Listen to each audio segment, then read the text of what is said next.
By the early 20th century, the British Empire appeared to stand above history itself. Maps colored in imperial red suggested permanence, inevitability, and order. From Canada's frozen frontiers to the humid ports of West Africa, from the Caribbean sugar islands to the vast subcontinent of India, Britain governed territories so widespread that the sun, it was said, never set upon them. To admirers, this empire represented stability and civilization. To those who lived within it, the reality was far more complex and far more fragile than it appeared. Yet beneath the spectacle of power lay a simple truth that rarely appeared in speeches or school books. The British Empire was not built as a partnership.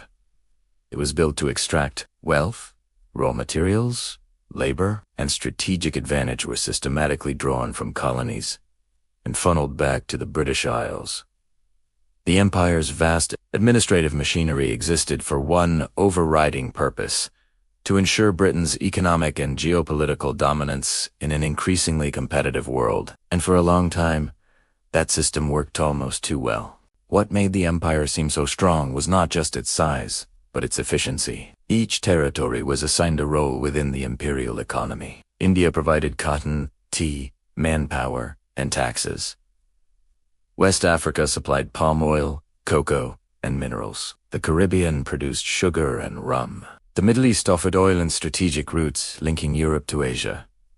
Control of key ports and sea lanes allowed Britain to dominate global trade. This was not an accidental arrangement. It was the outcome of deliberate policy, refined over centuries of expansion. For the people who lived under British rule, this efficiency came at a steep cost. Colonial economies were reshaped to serve imperial needs, often at the expense of local food production and industry. Traditional systems of land ownership were disrupted. Taxes were imposed that could only be paid through wage labor, forcing millions into plantations, mines, and construction projects. Even after the abolition of slavery, new systems of control emerged. Indentured labor replaced chains, but the imbalance of power remained. Freedom existed on paper, but necessity ensured compliance. British officials often justified the system through a language of empire, they claimed, brought order, law, and progress to supposedly backward societies. But in practice, colonial governance was rigidly hierarchical and deeply racist. White British administrators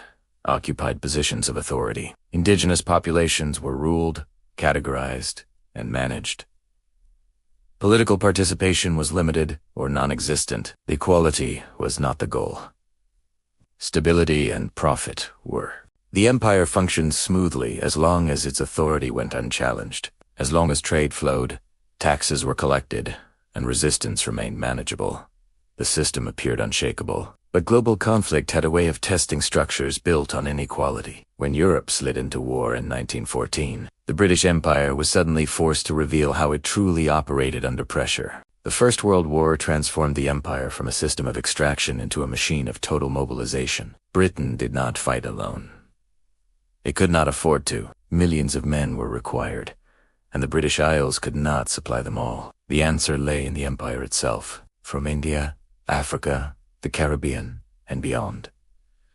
Soldiers and laborers were recruited on an unprecedented scale. They marched under the Union Jack, fought in distant lands, and labored behind the lines to keep the war effort alive. But even in war, equality was never on the table. Colonial troops were carefully categorized and restricted. Many were denied combat roles, assigned instead to carrying supplies, digging trenches, or performing the most dangerous forms of manual labor. British authorities feared what it might mean for the imperial order if colonized men fought as equals alongside Europeans. The war demanded their bodies, but not their dignity. This contradiction lay at the heart of the imperial system. Britain needed its empire more than ever, yet it could not abandon the racial hierarchies that sustained its authority. The result was a war effort built on unequal sacrifice. Colonial subjects were asked to give their labor, their health, and often their lives while being reminded, constantly, of their subordinate status. When the guns finally fell silent in 1918, Britain emerged on the winning side. On the surface, the empire appeared stronger than ever. New territories were added, taken from defeated rivals. Britain's global reach expanded further across Africa and the Middle East. Victories seemed to confirm the righteousness and resilience of imperial rule. But beneath the celebrations, something had shifted. The war had exposed the empire's dependence on those it ruled. It had also exposed the moral and structural contradictions at its core. Millions of colonial subjects had seen Europe up close its battlefields, its devastation, its vulnerability. They had fought and labored for an empire that promised loyalty but delivered discrimination. The illusion of British invincibility had been dented, even if it had not yet shattered. If you're finding this perspective illuminating, take a moment to click the subscribe button and like the video. It helps more people discover these stories and allows us to keep exploring the hidden mechanics of history together. In the years that followed, British officials attempted to restore a sense of normalcy. The imperial system was adjusted, not dismantled. Reforms were introduced cautiously, designed to preserve control rather than relinquish it. The empire, they believed, had survived its greatest test. Yet the very war that seemed to confirm Britain's dominance had planted seeds of doubt across the colonial world. Those seeds would not remain dormant forever. When the First World War dragged on beyond all expectations, it became clear that Britain's survival depended not only on strategy or industry, but on the full weight of its empire. The conflict was no longer a European war. It was a global struggle, and Britain drew relentlessly on colonial manpower and resources to sustain it. From the trenches of France to the deserts of the Middle East, imperial subjects were pulled into a war that was not of their making but one they were expected to fight all the same. Nowhere was this more evident than in India, the crown jewel of the empire. Over 1 million Indian soldiers served during the war, fighting in Europe, Africa, and the Middle East. They marched through mud and shell fire, endured gas attacks, and faced conditions as brutal as any experienced by British troops. Yet, even as they fought under the same flag, they did not fight as equals. Pay was lower.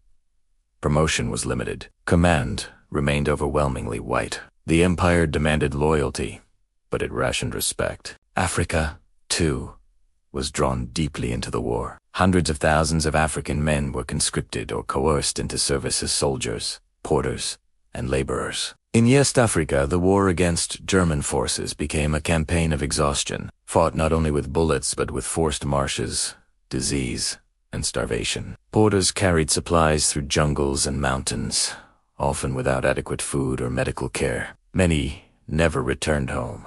Their deaths were rarely recorded with precision, their names often lost entirely. The racial logic of empire followed these men wherever they went. British authorities were deeply anxious about the implications of colonial soldiers bearing arms alongside Europeans. The fear was not military, it was political. What would happen, officials wondered, if colonized men returned home having fought and died like equals? What would that do to the carefully constructed hierarchies that sustained imperial rule? These anxieties shaped policy in revealing ways. The South African Native Labor Corps stands as one of the starkest examples. Black South Africans were recruited to serve the empire, but under strict conditions. They were not allowed to fight. They were not allowed to carry weapons. Their role was to labor, to dig, to carry, to build while white soldiers fought. The justification was explicit. British authorities did not want black men engaging white German soldiers in combat. The war, even at its most desperate, would not be allowed to disrupt racial order. The cruelty of this system did not end when men were captured. Photographs from the war show black laborers taken prisoner by German forces, chained together in ways hauntingly reminiscent of the transatlantic slave trade. The shock lies not only in the images themselves, but in the reaction they provoked back in Britain. Rather than condemning the treatment outright, British censors warned against portraying it as improper. Their reasoning was chillingly casual. British forces, they noted, might treat native delinquents in much the same way. This was the unspoken truth of empire laid bare. The distinction between civilized rule and coercive domination was thinner than imperial rhetoric. War did not suspend these attitudes. It amplified them. When the fighting ended in 1918, Britain emerged victorious but exhausted. The empire had paid dearly for that victory. Yet as memorials were planned and histories written, a familiar pattern reasserted itself. White British sacrifice was commemorated prominently. Colonial sacrifice was minimized, generalized, or ignored altogether. Names were misspelled, omitted, or never recorded. Graves went unmarked. Contributions were acknowledged in abstract numbers, not in individual lives. Decades later, the Commonwealth War Graves Commission would admit a devastating truth. As many as 350,000 people who served and died for Britain during the First World War were not commemorated in the same way as their white counterparts or were not commemorated at all. Entire communities had given sons and fathers to the Empire, only to find that their losses barely registered in the official memory of the war. This erasure mattered. Memory is power. To be remembered is to be acknowledged as part of the story. To be forgotten is to be denied a claim to that history. Across the Empire, veterans returned home with medals, injuries, and expectations. Many believed that their service would be rewarded with greater rights, political inclusion, or at least respect. What they encountered instead was the old imperial order, intact and unmoved. In India, Africa, and the Caribbean, disappointment hardened into resentment. The war had been fought in the name of freedom and civilization, yet those ideals stopped short of colonial subjects. British promises of reform were vague and slow. When unrest followed, it was met not with gratitude, but with repression. The Empire, having relied so heavily on its subjects in wartime, now seemed eager to remind them of their place. At the same time, Britain itself was changing. The financial cost of the war was enormous. Debt mounted. Industry struggled to convert back to peacetime production. Maintaining a vast empire was becoming more expensive, more complex, and more politically fraught. The imperial system had survived the war, but it had done so by exposing its deepest contradictions. Colonial subjects had seen the empire bleed. They had seen Europeans flee battlefields, surrender positions, and rely on non-white labor to survive. The image of effortless British superiority had cracked. It had not yet shattered, but the damage was visible to those who knew where to look. The First World War was supposed to reaffirm imperial dominance. Instead, it planted a dangerous idea across the colonial world: that British power was not inevitable, not invincible, and not eternal. And as Britain moved into the uneasy peace of the 1920s, it carried with it an empire, larger than ever before yet, more unstable than it had ever been. When the First World War ended, the British Empire did not contract. It expanded. Defeated German and Ottoman territories were redistributed under the authority of the League of Nations, and Britain emerged as one of the primary beneficiaries of this new international order. On maps and in official reports, this expansion was framed as responsibility rather than conquest. Britain, it was said, had been entrusted with guiding former enemy territories toward self-government. The language had changed. The power dynamics had not. Through the mandate system, Britain assumed control over vast new regions, including Palestine and Mesopotamia, as well as former German colonies in Africa. These territories were not formally labeled colonies, but in practice they were governed in much the same way. British administrators oversaw finances, security, and political life. Local populations were consulted selectively, if at all. The empire had adapted to a new world of international scrutiny by changing its vocabulary, not its behavior. By the 1920s, Britain ruled an empire larger than any in human history, yet size masked inequality. The imperial system had become a complex hierarchy of legal categories, each conferring different rights and limitations. Dominions such as Canada, Australia, New Zealand, South Africa, and the Irish Free State enjoyed substantial autonomy. They controlled their own domestic affairs and, increasingly, their foreign policy. These territories were portrayed as partners within a family of nations bound by loyalty to the crown. But this freedom was not universal. Crown colonies such as Kenya, Jamaica, and Hong Kong were ruled directly from London through appointed governors. Protectorates occupied an ambiguous middle ground, their local rulers constrained by British advice that carried the force of command. In mandates, Britain ruled under the guise of international obligation. Across these different arrangements, one principle remained constant. Meaningful self-rule was reserved for some and denied to others. Race was the dividing line. The dominions that enjoyed autonomy were overwhelmingly white settler societies. Political power rested in the hands of European populations, even where indigenous peoples formed significant or majority populations. The imperial system treated these dominions as mature, capable of governing themselves. Non-white colonies, by contrast, were depicted as unprepared for self-rule, requiring indefinite guidance and supervision. The empire was evolving, but only within the boundaries of racial hierarchy. This logic was formalized in 1931 with the Statute of Westminster. The statute granted full legislative independence to the dominions, transforming the empire into what was described as a commonwealth of nations. On paper, this was a radical shift. Britain acknowledged that it could no longer legislate for its dominions without their consent. The empire, it seemed, was becoming a voluntary association rather than a rigid hierarchy. Yet the statute's limitations were as revealing as its promises.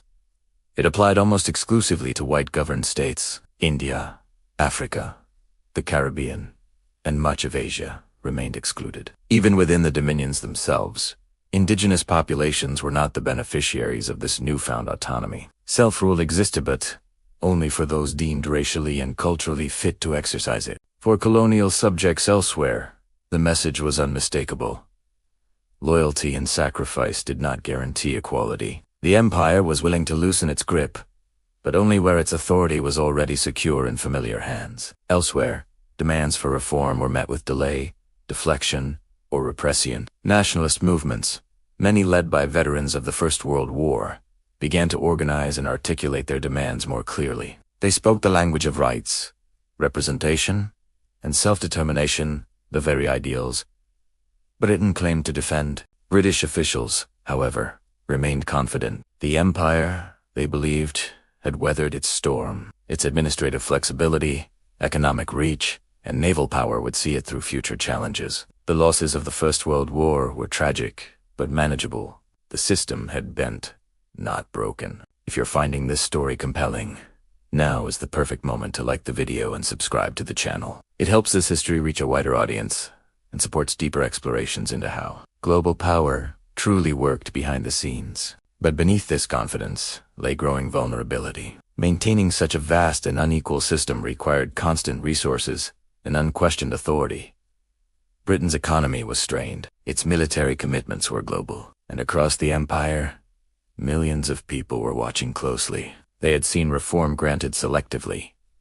They had seen promises postponed, and they had seen European power falter once before. As the 1930s unfolded, a new storm gathered. Economic depression spread across the world, deepening social unrest and weakening imperial economies. At the same time, rival powers pursued their own empires with ruthless efficiency. Japan expanded aggressively in Asia, while Germany and Italy challenged the European order. The balance of global power was shifting, and Britain's empire sat squarely in the path of that change. The question was no longer whether the empire would be tested again. It was whether it could survive a second, far more devastating trial. When the Second World War erupted in 1939, Britain once again stood at the center of a global conflict.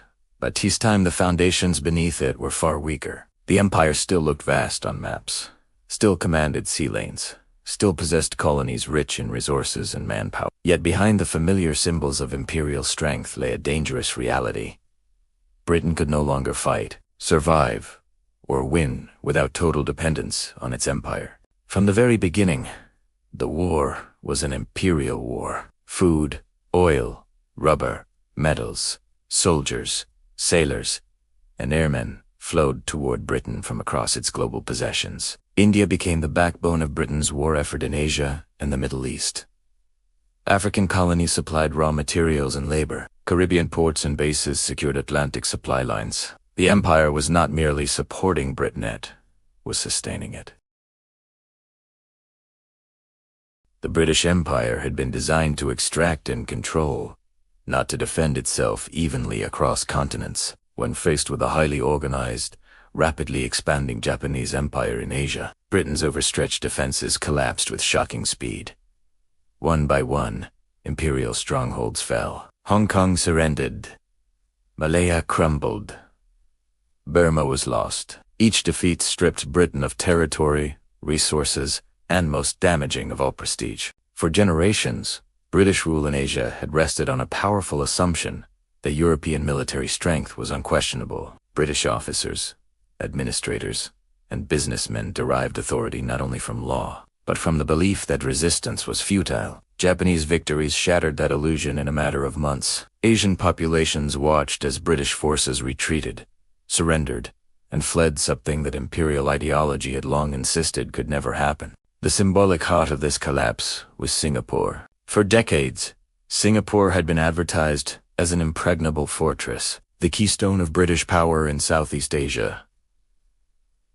Billions had been spent on defenses. British leaders assured both allies and subjects that it could withstand any attack. Yet in February 1942, after a swift Japanese campaign, Singapore fell. Over 80,000 British, Indian, and Australian troops surrendered, the largest capitulation in British military history. Winston Churchill was devastated. He called it the worst disaster and greatest capitulation Britain had ever suffered. But the damage went far beyond military loss. Singapore's fall sent a psychological shockwave through the empire. If Britain could not defend its strongest fortress, what else was a lie? The consequences were brutal and immediate. Thousands of soldiers became prisoners of war. Civilians were interned. Many endured starvation, forced labor, torture, and execution under Japanese captivity. Imperial subjects who had been told that British rule guaranteed order and protection now faced violence and abandonment on an unprecedented scale. Yet even as the empire fractured, Britain continued to draw on colonial manpower. Millions more colonial subjects served during the Second World War, fighting in North Africa, Italy, the Middle East, and Southeast Asia. They fought for an empire that could no longer shield them, for promises that sounded increasingly hollow. By 1945, the war ended with Allied victory. Britain returned to its former territories. Union flags were raised once more. Administrators resumed their posts. On the surface, the empire appeared restored, but what had been broken could not be repaired. As Lee Kuan Yew later observed, when the Japanese removed Britain from Singapore, the belief in European superiority collapsed overnight. Colonial subjects had seen white rulers defeated by none. The mystique of empire so carefully cultivated over centuries was gone. Authority without belief was no authority at all. World War II had functioned as the ultimate stress test. It revealed that the British Empire was powerful but brittle, vast but unsustainable. It relied on extraction without equality, loyalty without justice, sacrifice without recognition. Once war exposed those contradictions, the system unraveled rapidly. In the years that followed, independence movements surged across Asia, Africa, and the Caribbean. Britain no longer had the economic strength, military capacity, or moral authority to resist them. The empire did not fall overnight, but its fate had been sealed by the war. The Second World War did not merely weaken the British Empire. It ended the illusion that it could last forever.